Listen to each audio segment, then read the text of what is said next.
لیجئے نعت نبی کے بعد اب ہم خطابت کے میدان میں قدم رکھتے ہیں۔ مدرسہ جامعہ رحمانیہ امدادیہ تعلیم القرآن بوٹا منڈی یہ ایک بہترین ادارہ ہے جس کی تعریف بیان کرنا ایسا ہی ہے جیسے دن میں سورج کو چراغ دکھانا۔ میرے بزرگوں دوستو، یہ مدرسہ کسی تعارف کا محتاج نہیں ہے۔ یہاں آنے والے ہر خوش نصیب ہوتے ہیں۔ یہاں بزرگوں کی آمد ہے، یہاں اللہ والوں کی آمد ہے، یہاں مخلص لوگوں کی آمد ہے، یہاں ریاکاری ہوتا نہیں، یہاں دکھاوا ہوتا نہیں۔ لیکن کچھ لوگ یہ کہتے ہیں کہ آج مدرسے، آج اسکول، آج کالج ویسے نہیں رہے جیسے پہلے تھے۔ میں یہ کہتا ہوں کہ اب نبی کا دور نہیں ہے۔ اگر نبی کا دور لے آؤ گے تو آج ویسے مدرسے ویسے کالج مل جائیں گے۔ جس طرح نبی کا دور واپس آ نہیں سکتا، اسی طریقے سے مدرسہ ہو، مکاتب ہو، خانقاہ ہو، پہلے کے جیسا نہیں ہو سکتا۔ جو ہمارے پاس ہے انہی کا ہمیں ادب و احترام کرے، انہی کو اپنا بڑا مان کر اپنی زندگی کو سنوارنے کی کوشش کرے۔ میرے بزرگوں دوستو، لمبی چوڑی بات نہ کرتے ہوئے اب میں خطابت کے لیے پہلے مقرر کی حیثیت سے میں دعوت دیتا ہوں جناب محمد حیدر سلمہ کو، حیدر صغیر کو، کہ وہ آئے اور اپنی یاد کردہ تقریر کو ہم سامعین کے سامنے پیش کریں۔ السلام علیکم ورحمۃ اللہ وبرکاتہ۔ وعلیکم السلام ورحمۃ اللہ وبرکاتہ۔ الحمد للہ رب العالمین والصلاة والسلام على سید الانبیاء والمرسلین وعلى آلہ وصحبہ اجمعین وما تبعهم بإحسان إلى يوم الدين. أما بعد، فقد قال الله تبارك وتعالى في كتابه الخالد: أعوذ بالله من الشيطان الرجيم، بسم الله الرحمن الرحيم. قد أفلح المؤمنون الذين هم في صلاتهم خاشعون. وقال أيضا: إن الصلاة تنهى عن الفحشاء والمنكر. وقال النبي صلى الله عليه وسلم: الصلاة عماد الدين، فمن أقامها أقام الدين، ومن هدمها هدم الدين. وقال في موضع آخر: ما ترك الصلاة متعمدا فقد كفر، أو كما قال عليه الصلاة والسلام.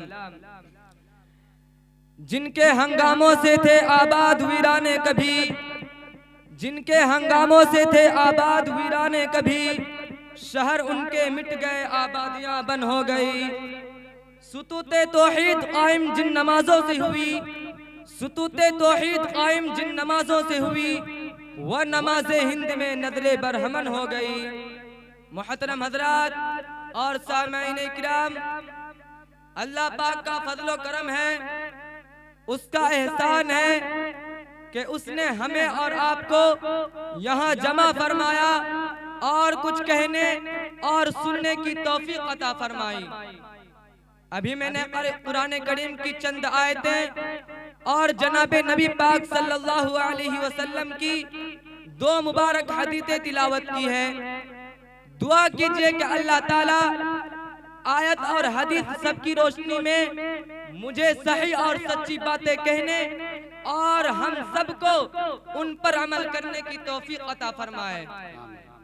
دوستو، یہ قرآنی آیتیں جو میں نے پڑھی ہے، یہ مبارک حدیثیں جو تلاوت کی گئی ہے، ان تمام نصوص میں مذہب اسلام کی سب سے اہم عبادت نماز کا تذکرہ کیا گیا ہے. اس پر مرتب ہونے والے فوائد اور ثمرات کی نشاندہی کی گئی ہے. ان فرمودات و ارشادات میں دین کے سب سے بڑے فریضے یعنی نماز کی اہمیت اور اس کی حفاظت پر روشنی ڈالی گئی ہے. نماز نہ پڑھنے والوں کے لیے عذاب کا وارنٹ جاری کیا گیا ہے. نماز سے لاپرواہی اور غفلت برتنے والوں کو سختی اور سزا سے ڈرایا گیا ہے اور بتایا گیا ہے کہ روز محشر کے جا گداز بود اولی پرشش نماز بود۔ اے لوگو، محشر کا دن بڑا سخت اور جان لیوا ہوگا۔ محشر کی گھڑی انتہائی دشوار گزار اور جاں گسل ہوگی، اور اس دن سب سے پہلے نماز کے متعلق پوچھا جائے گا۔ تمام چیزوں سے پہلے نماز کا حساب و کتاب ہوگا۔ اگر ہم غور کریں تو معلوم ہوگا کہ ان ارشادات عالیہ میں ہمیں آواز لگائی گئی ہے، ہمارے سینوں پر دستک دی گئی ہے، اور یہ مطالبہ کیا گیا ہے کہ ہم اور آپ بیدار ہو جائیں، آنکھیں کھولیں، اپنے مقصد تخلیق کو سمجھیں اور غور کریں کہ اس دنیا میں ہمیں کس لیے بھیجا گیا ہے، کس مقصد کے تحت ہم پیدا کیے گئے ہیں، ہمارے کیا کیا فرائض ہیں، ہم پر کون کون سی عبادتیں واجب اور لازم ہیں، ہمارا شعار اور ہماری علامت کیا ہے، ہمیں کرنا کیا چاہیے اور ہم کیا کر رہے ہیں۔ محترم حضرات، ہر جماعت کی ایک پہچان ہوتی ہے، ہر مذہب کا ایک خاص شعار ہوتا ہے، ہر دن کا اپنا ایک مخصوص امتیاز ہوتا ہے، ہر دھرم کا الگ ایک لیبل ہوا کرتا ہے، اور ہر دیندار اور مذہب پسند اپنی مذہبی علامت اور دینی شعار سے جانا جاتا ہے۔ ٹھیک اسی طرح مسلمانوں کی بھی ایک علامت ہے، اہل اسلام کا بھی ایک الگ طرح امتیاز ہے، دین محمدی کی بھی ایک منفرد پہچان ہے، اور مذہب اسلام کا بھی ایک خاص شعار ہے۔ اللہ کے رسول علیہ السلام ارشاد فرماتے ہیں، لِكُلِّ شَيْءٍ عَلَمْ وَعَلَمُ الْإِيمَانِ الصَّلَاةِ، ہر چیز کی ایک علامت اور نشانی ہوا کرتی ہے، اور ایمان کی علامت نماز ہے۔ اہل ایمان کی شناخت نماز سے ہوتی ہے۔ آئیے پہلے ہم نماز کی اہمیت کو سمجھیں، نماز کی حفاظت پر توجہ دیں، اور نماز کی قدر و منزلت کا اندازہ لگائیں۔ میرے دوستو، نماز کی فضیلت اور اس کی رفعت شان کو سمجھنے کے لیے صرف اتنا ہی کافی ہے کہ نماز کے علاوہ جتنی بھی عبادتیں فرض ہوئے مسلمانوں پر، جن احکامات شریعہ کو لازم کیا گیا اور ان کی ادائیگی کا مکلف بنایا گیا، وہ تمام احکام اسی دنیا میں نازل کیے گئے اور جبرائیل امین کے واسطے سے فرض کیے گئے۔ روزے کا حکم دنیا میں نازل ہوا، حج کی فرضیت کا حکم دنیا میں نازل ہوا، وجوب زکوٰۃ کا حکم دنیا میں نازل ہوا، اور ان تمام میں حضرت جبرائیل کا واسطہ ہے۔ لیکن قربان جائیے نماز کی برتری اور اس کی عظمت پر۔ میرے دوستو، ذرا اندازہ لگائیں کہ نماز کتنی اہم عبادت ہے۔ اللہ تعالیٰ نے نبی پاک صلی اللہ علیہ وسلم کو بغیر کسی واسطے کے اس اہم ترین عبادت کا حکم دیا، اور واقعہ یہ ہوا کہ جب اللہ کے رسول علیہ السلام نے تبلیغ دین کے لیے طائف کا عالم انگیز سفر کیا، طائف کے سنگلاخ وادی میں اعلیٰ کلمت اللہ کے لیے آپ تشریف لے گئے۔ طائف کے مکینوں کو آپ نے دین کی دعوت دی، انہیں خدا واحد کا پیغام سنایا، تو طائف کے شرپسندوں نے آپ کی بات ماننے کے بجائے آپ کو گالیاں دینی شروع کر دی۔ قبول حق کے بجائے آپ صلی اللہ علیہ وسلم پر پتھروں کی بارش شروع کر دی، اور آپ کو لہو لہان کر کے واپس لوٹنے پر مجبور کر دیا۔ شاعر کہتا ہے، وہ ابر لطف جس کے سائے کو گلشن ترستے تھے، وہ ابر لطف جس کے سائے کو گلشن ترستے تھے، یہاں طائف میں اس کے جسم پر پتھر برستے تھے۔ آپ صلی اللہ علیہ وسلم کو اس سفر کی ناکامی کا بڑا قلق ہوا، ضیاء محنت کا ملال ہوا، دین کے ساتھ لوگوں کے دارو سلوک پر آپ صلی اللہ علیہ وسلم رنجیدہ دل اور کبیدہ خاطر ہو گئے۔ اللہ تعالیٰ سے آپ کی بے بسی دیکھی نہیں گئی، اور اس رنج و غم کی تلافی کے لیے سفر طائف کا قلق دور کرنے کے لیے اللہ تعالیٰ نے آپ کو معراج پر بلایا۔ میں واقعہ معراج کی تفصیل میں نہیں جانا چاہتا ورنہ بات لمبی ہو جائے گی۔ عرض یہ کرنا ہے کہ جب اللہ کے رسول علیہ السلام دربار خداوندی سے واپس آنے لگے تو اللہ تعالیٰ نے اپنے اس شہید رسول کو 3 تحفے عطا کیے۔ امت محمدیہ پر دن و رات میں 50 وقت کی نمازیں فرض ہوئے، شرک کے علاوہ ہر گناہ کی بخشش کا پروانہ ملا، اور سورہ بقرہ کا آخری رکوع دیا گیا۔ رسول پاک صلی اللہ علیہ وسلم دربار خدا رسول پاک صلی اللہ علیہ وسلم یہ تحائف لے کر آنے لگے. راستے میں حضرت موسیٰ علیہ السلام سے ملاقات ہوئی. انہوں نے پوچھا بما امرتا، اے محمد صلی اللہ علیہ وسلم آپ کو کس چیز کا حکم دیا گیا ہے؟ دربار خداوندی سے کون سا تحفہ ملا ہے؟ آپ صلی اللہ علیہ وسلم نے جواب دیا ب50 صلاة کل یوم. اے موسیٰ، اللہ تعالیٰ نے میری امت پر ہر دن 50 وقت کی نمازیں فرض کی ہے. حضرت موسیٰ علیہ السلام نے فرمایا ان امتک لا تستطیع 50 صلاة کل یوم. اے اللہ کے نبی، آپ کی امت سے روزانہ 50 نمازوں کی ادائیگی نہیں ہو سکے گی، کیونکہ وَإِنِّي وَاللَّهِ جَرَّبْتُ النَّاسَ قَبْلَكَ وَعَالَجْتُ بَنِي إِسْرَائِيلَ أَشَدَّ الْمُعَالَجَةِ. بخدا آپ سے پہلے میں لوگوں کا تجربہ کر چکا ہوں، بنی اسرائیل کو اچھی طرح آزما چکا ہوں. فَارْجِعْ إِلَىٰ رَبِّكَ فَاسْأَلْهُ التَّخْفِيفَ لِأُمَّتِكَ. اے اللہ کے رسول، اپنی امت پر رحم کیجئے، دربار شاہی میں جائیے اور تخفیف کی درخواست کیجئے. حضرت موسیٰ علیہ السلام کے کہنے پر آپ صلی اللہ علیہ وسلم دربار خداوندی میں دوبارہ تشریف لے گئے اور آپ صلی اللہ علیہ وسلم نمازوں میں تخفیف کی درخواست کی. چنانچہ 10 وقت کی نمازیں کم ہو گئی اور آپ صلی اللہ علیہ وسلم واپس تشریف لانے لگے. راستے میں پھر حضرت موسیٰ علیہ السلام سے ملاقات ہوئی. انہوں نے پوچھا اور آپ صلی اللہ علیہ وسلم کو پھر واپس بھیجا. کئی بار یہ سلسلہ چلتا رہا، یہاں تک کہ صرف 5 وقت کی نمازیں رہ گئی. حضرت موسیٰ علیہ السلام نے اس بار بھی واپس بھیجنا چاہا، مگر اللہ کے رسول علیہ السلام نے یہ کہہ کر معذرت کر دی کہ سألت ربی حتی استحییت، میں کئی مرتبہ اللہ سے تخفیف کی درخواست کر چکا ہوں، اب میری ہمت نہیں ہو رہی ہے، اب تخفیف کراتے ہوئے شرم محسوس ہو رہی ہے. اور آپ صلی اللہ علیہ وسلم یہی 5 وقت کی نمازیں لے کر دنیا میں تشریف لے آئے. لیکن دوستو ذرا غور تو کرو، اللہ کے فرمان، اللہ کا فرمان تو دیکھو کہ ان 5 نمازوں کا ثواب 50 نمازوں کے برابر قرار دیا گیا. یہ نمازیں عدد میں تو 5 ہیں، مگر ان کا ثواب 50 نمازوں کے برابر ملے گا. حضرات محترم، یہ وہ تحفہ ہے جو آپ صلی اللہ علیہ وسلم کو مالک کائنات کی طرف سے دیا گیا. یہ وہ عطیہ ہے جو ایک حبیب نے اپنے محبوب کو دیا ہے. یہ وہ گفٹ ہے جو آقا نے اپنے ہر دل عزیز بندے کو دیا ہے. آج ہمیں اور آپ کو بھی ہدایت ملتے ہیں، ہم بھی ایک دوسرے کو تحائف دیتے ہیں، ہم بھی آپس میں گفٹ وغیرہ کا لین دین کرتے ہیں اور کتنے شوق سے اسے رکھتے ہیں، کتنے اہتمام سے سجا کر رکھتے ہیں. یاد دل بھر میں بار بار دیکھتے ہیں، اسے دیکھ کر دینے والے کی یاد تازہ کرتے ہیں. اے مسلمانوں، آج ہم رسول پاک صلی اللہ علیہ وسلم کی الفت کا دم بھرتے ہیں، آقا سے محبت کا نعرہ لگاتے ہیں، لیکن اے مسلمانوں، سینے پر ہاتھ رکھ کر انصاف کی زبان سے بتاؤ کہ ہم اللہ کے رسول کو دیے گئے اس تحفے کا کتنا اہتمام کرتے ہیں، آقا کی ضمانت کی ہم کتنی پاسداری کرتے ہیں. محسن اعظم کے اس ہدیے کا ہمارے پاس کتنا پاس و لحاظ ہے. رسول پاک صلی اللہ علیہ وسلم کو دیے گئے اس عطیہ کی ہم کتنی پاسداری کر رہے ہیں. یاد رکھیے کل قیامت میں اللہ کے رسول علیہ السلام سے ملاقات ہوگی، آقا کا سامنا ہوگا اور آپ صلی اللہ علیہ وسلم اس امانت کے متعلق ہم سے پوچھیں گے. کیا جواب دیں گے ہم آپ کو؟ بازاروں کو تو ہم نے آباد کر دیا، دنیا کی محفلوں کی زینت بخش دی، سینما گھروں کی رونق بن گئے، جوئے اور شراب کے قلب ہم سے آباد ہو گئے. لیکن اے مسلمانوں، ہماری مسجدیں ویران ہو گئی، خانقاہوں کو ہم بھول گئے، اصلاحی مجلسوں سے ناطہ توڑ لیا، بزرگوں کی محفلوں سے اپنا رشتہ منقطع کر لیا اور نماز جیسے اہم فریضے کو ہم نے پس پشت ڈال دیا. کسی شاعر نے کیا خوب کہا ہے، وہ سجدہ روح زمین جس سے کانپ جاتی تھی، وہ سجدہ روح زمین جس سے کانپ جاتی تھی، اسی کو آج ترستے ہیں ممبر و محراب.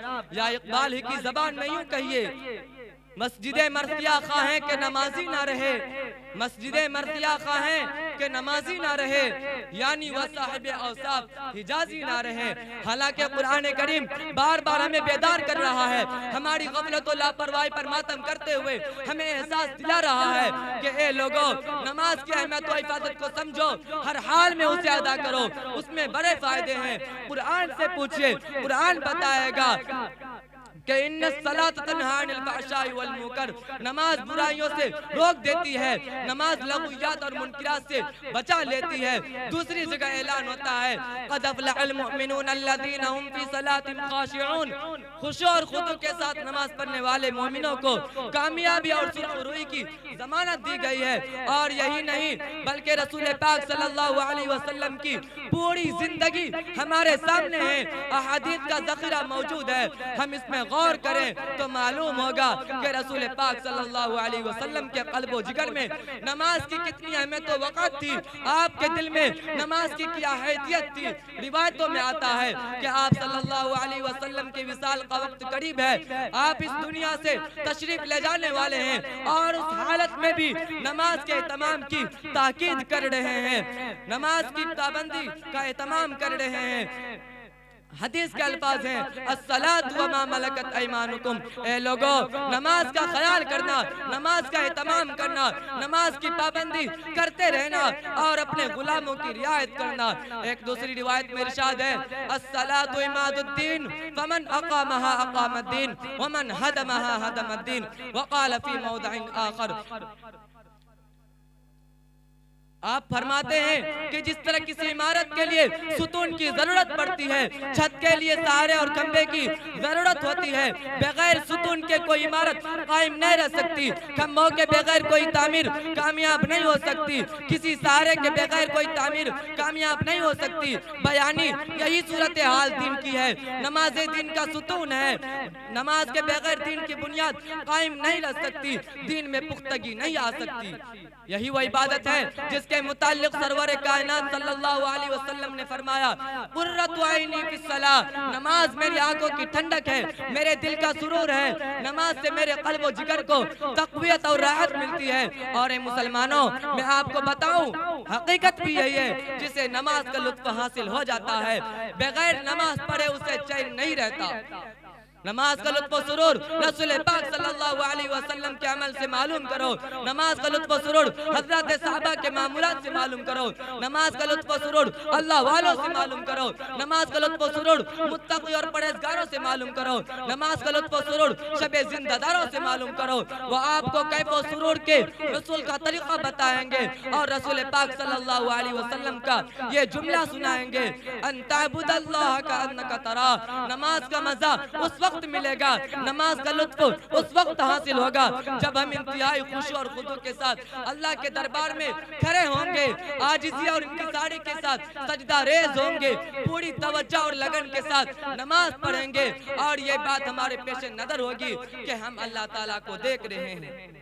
اور بتائیے جب غلام اپنے آقا کے سامنے کوئی کام انجام دیتا ہے تو کتنی توجہ اور اہتمام سے کرتا ہے، کتنی لگن اور دلچسپی سے کرتا ہے۔ اور دوسرا فارمولہ یہ ہے کہ اگر ہم اتنے مضبوط ایمان و اعتقاد والے نہیں ہیں، ہمارے اندر اس درجے کا خشوع و خضوع نہیں ہے، تو کم سے کم اتنا تو ہونا چاہیے فَإِن لَمْ تَكُنْ تَرَاهُ فَإِنَّهُ يَرَاكَ، کہ اگر ہم اللہ کو نہیں دیکھ سکتے، ہماری نگاہیں کمزور ہے، ہمارے ایمان میں وہ روشنی نہیں ہے، ہمارے دلوں میں وہ لگن نہیں ہے، ہمارے سینوں میں وہ آتش عشق نہیں ہے، ہمارے قلوب میں وہ سوز و تپش نہیں ہے، اور ہمارا اعتقاد اتنا مضبوط نہیں ہے کہ ہم اللہ کو دیکھ سکے، مالک حقیقی کا دیدار کر سکے، تو میرے بھائی ہماری نمازیں اس درجے کی تو ہونی چاہیے کہ نماز پڑھتے وقت یہ خیال رہے کہ اللہ تعالی ہمیں دیکھ رہے ہیں، ہمارا آقا ہمیں دیکھ رہا ہے۔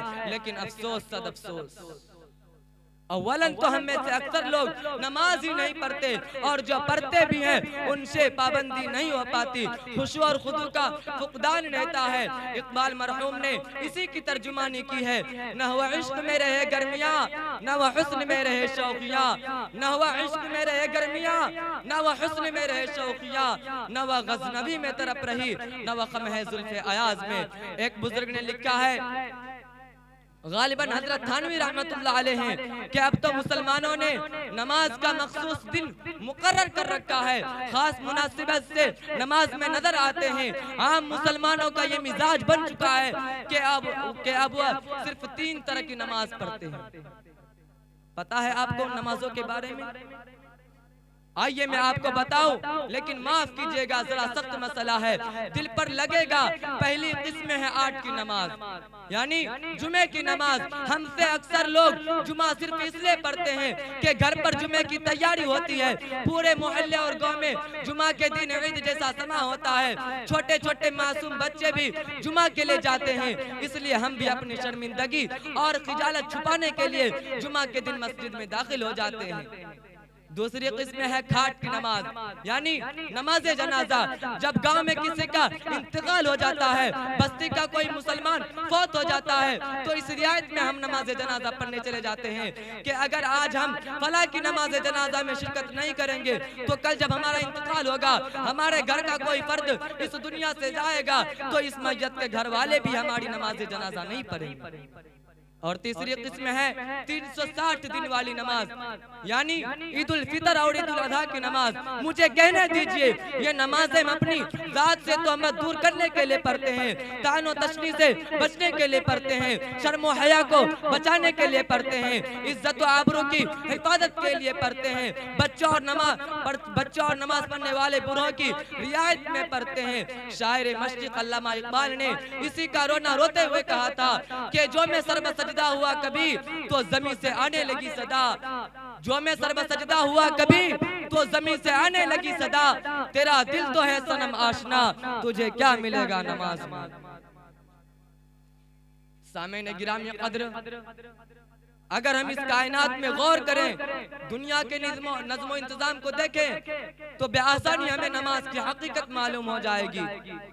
ذرا بتاؤ تو صحیح کہ اگر اس دنیا میں کوئی آقا اپنے غلام کو حکم دے، استاد اپنے شاگرد کو کچھ بتائے اور وہ اس پر عمل نہ کرے، باپ اپنے بیٹے سے کسی کام کے لیے کہے اور بیٹا توجہ نہ دے، ایک ذمہ دار اپنے ماتحتوں کو کوئی ہدایت دے اور وہ اس پر عمل نہ کرے، تو بتائیے کیا ہوگا؟ آقا غلام کو بھگائے گا یا نہیں؟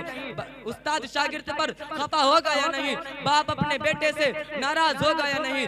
ذمہ دار شخص کو ماتحتوں سے نفرت ہوگی یا نہیں؟ اے مسلمانوں، ذرا سوچو تو صحیح کہ جب ہمیں اپنے حقوق نہ ملنے پر ملال ہو رہا ہے، ہم استحصال حقوق کا شکوہ کر رہے ہیں، صرف ایک بات نہ ماننے پر، صرف ایک بات نہ ماننے پر شور اور واویلا مچانے لگتے ہیں، تو وہ خدا جس نے ہمیں پیدا کیا، وہ بادشاہ جو سارے جہاں کا حاکم ہے، وہ آقا پوری دنیا جس کے قبضے قدرت میں ہے، وہ اللہ جو ہماری سرکشی کے باوجود ہمیں روزی دے رہا ہے، وہ مولا جو نافرمانی کے بعد بھی ہمیں انعام دے رہا ہے۔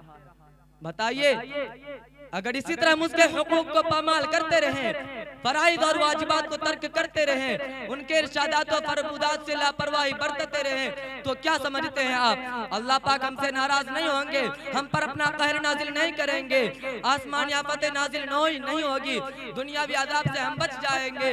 رحمتیں باقی رہے گی؟ برکتوں کی بارش ہوگی؟ نہیں، ہرگز نہیں، 100 بار نہیں، ہم اللہ تعالیٰ کی گرفت اور اس کی پکڑ سے نہیں بچ سکتے، کیونکہ قرآن کریم نے فرمایا کیا ان بطش ربک لشدید، اللہ کی پکڑ بڑی سخت ہے، اس کی گرفت بڑی مضبوط ہے، لیکن ہمارا حال یہ ہے کہ پھول کی پتی سے کر سکتا ہے ہیرے کا جگر، پھول کی پتی سے کر سکتا ہے ہیرے کا جگر، مرد نادا پر کلام نرم و نازک بے اثر۔ دوستو، ہم نے عجیب ذہن بنا لیا ہے، ہوش و خرد پر تالا لگا دیا ہے، ہمارا یہ عقیدہ بن چکا ہے کہ اگر ہم تجارت موقوف کر کے نماز پڑھنے جائیں گے تو ہماری تجارت ٹھپ پڑ جائے گی، ہماری دکان سے گاہک اور کسٹمر چلے جائیں گے، اگر ہم کھیتی کا کام چھوڑ کر نماز میں لگیں گے تو ہماری کھیتی خراب ہو جائے گی، ہمارے بال بچے فاقے پر مجبور ہو جائیں گے، ہمیں دنیا والوں کے سامنے ہاتھ پھیلانا پڑے گا۔ ہم نے یہ خیال بنا رکھا ہے کہ جتنا وقت ہم نماز میں صرف کریں گے اتنے وقت میں ہماری تجارت کو فروغ مل جائے گا، ہمیں نفع اور آمدنی حاصل ہو جائے گی، ہماری کھیتی سدھر جائے گی۔ لیکن اے مسلمانوں، ذرا غور تو کرو، آقا کے فرمان پر توجہ دیجئے، ہمیں معلوم ہو جائے گا کہ نفع نماز پڑھنے میں ہے یا چھوڑنے میں، تجارت نماز پڑھنے سے چلے گی یا نہ پڑھنے سے، کاروبار میں نماز پڑھنے سے ترقی ہوگی یا نہ پڑھنے سے، دکان نماز پڑھنے سے چمکی گی یا نہ پڑھنے سے، کھیتی میں نماز پڑھنے سے برکت ہوگی یا نہ پڑھنے سے، دنیاوی آمدنی نماز پڑھنے سے حاصل ہوگی یا نہ پڑھنے سے۔ اللہ کے رسول علیہ السلام ارشاد فرماتے ہیں، ما فاتتہ صلاۃ فکأنما وطر اہلہ ومالہ، او کما قال علیہ الصلوۃ والسلام، جس شخص کی ایک نماز بھی فوت ہو گئی تو اس کا حال یہ ہے جیسے اس کے اہل و عیال ہلاک ہو گئی ہو، اس کی دولت و ثروت تباہ ہو گئی ہو۔ اور ہمارا حال یہ ہے، خدا کو بھول گئے لوگ فکر روزی میں، خدا کو بھول گئے لوگ فکر روزی میں، خیال رزق ہے رزاق کا خیال نہیں۔ اس لئے میرے بھائی ابھی بھی وقت ہے، ہم قرآن و حدیث کے فرمودات پر غور کریں، ان سے عبرت حاصل کریں، اور یہ عہد کر لیں کہ آج سے نمازوں کا اہتمام کریں گے، نمازوں کا اہتمام کریں گے بھائی، زور سے بولیں انشاءاللہ، انشاءاللہ نمازوں کی پابندی کریں گے، ہر حال میں نماز کو ادا کریں گے، ہر کام پر نماز کو مقدم رکھیں گے، اور شریعت کے مطابق زندگی گزاریں گے، کیونکہ در جوانی توبہ کردن شو پیغمبری، وقت پیری گرگ ظالم نیشود پرہیزگار۔ جوانی میں توبہ کرنا یہ اللہ کے پیغمبروں کا طریقہ رہا ہے، ورنہ بڑھاپے میں تو خونخوار بھیڑیا بھی تقوی کا خواب دیکھنے لگتا ہے۔ کسی شاعر نے اس شعر کو یوں کھینچا ہے، دنیا یہی رہے گی سن لو اے دنیا والو، دنیا یہی رہے گی سن لو اے دنیا والو، جائے گا ساتھ اپنے اعمال کا خزانہ، کچھ کام آ سکے گا نہ انسان کا مال و زر، کچھ کام آ سکے گا نہ انسان کا مال و زر، دے گی ہمیں سہارا یہ نماز پنجگانہ۔ دعا کرے کہ اللہ تعالی ہم سب کو عمل کرنے کی توفیق عطا فرمائے۔ وآخر دعوانا ان الحمدللہ رب العالمین۔